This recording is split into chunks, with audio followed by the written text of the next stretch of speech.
Keeping roads safe and in good working order is important to our livability and the local economy. With many streams coursing through Clark County, investments were made in constructing bridges to connect roads that link us to businesses and homes. There are 78 public bridges in the unincorporated area that the county owns and maintains. The reason you have a bridge in the first place is because you can't build a road there. It means you're traversing something that's challenging, either a stream or a big cavern where you can't just put asphalt on the ground and move forward.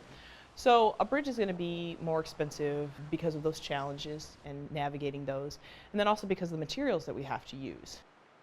As is the case with most of the nation, the majority of Clark County bridges were built 50 to 60 years ago, with a life expectancy of about 75 years.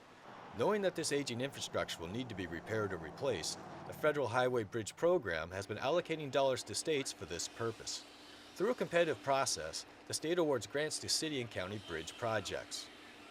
We've been very successful in getting grant money for our bridges. I think we've gotten over $10 million in the last 8 years on grant funding, and we have a plan in place to continue to go after as much money as we can to help us with our aging infrastructure. In the recent round of grants for bridge projects, Clark County received $4.1 million. This money will go toward 5 bridges.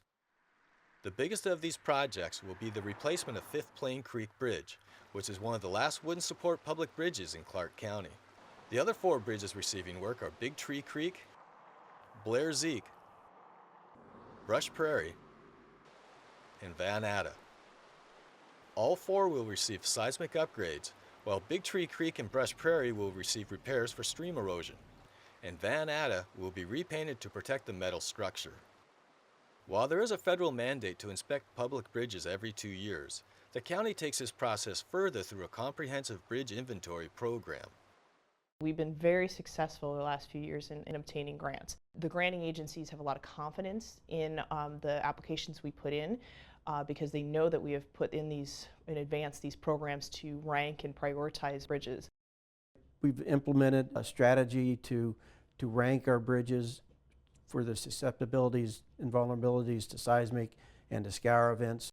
The agencies like to see some of that background work being done. We try to make it as easy as possible for them to grant us money. Within the last couple of bridge grant cycles, funds have helped the county to replace critical bridges. These include Betts Bridge, the Salmon Creek Bridge on Highway 99, and the Cougar Creek Bridge on the Washougal River Road. These finished projects meet seismic requirements and create safer crossings. The Betts and Salmon Creek bridges now have bike and pedestrian lanes on both sides, and the Cougar Creek Bridge was widened from 24 to 32 feet. These are all good things for the county. Cougar Creek Road was on a kind of a windy stretch of Washougal River Road. We've kind of straightened that out. People were very pleased with that replacement. I mean, it increases safety. A healthy bridge inventory supports the county in several ways. A lot of the work is specialty work in addition to county staff that it supports. We also have to take that work out to consultants for engineering, several different engineering services. There's a lot of specialized environmental permitting work that has to go on, and so we support local jobs through that phase. And then additionally, just the construction phase and the family wage jobs that supports, as well as the suppliers. Allowing time for design and permitting, the bridge projects are slated for construction in the summer of 2014 and 2015.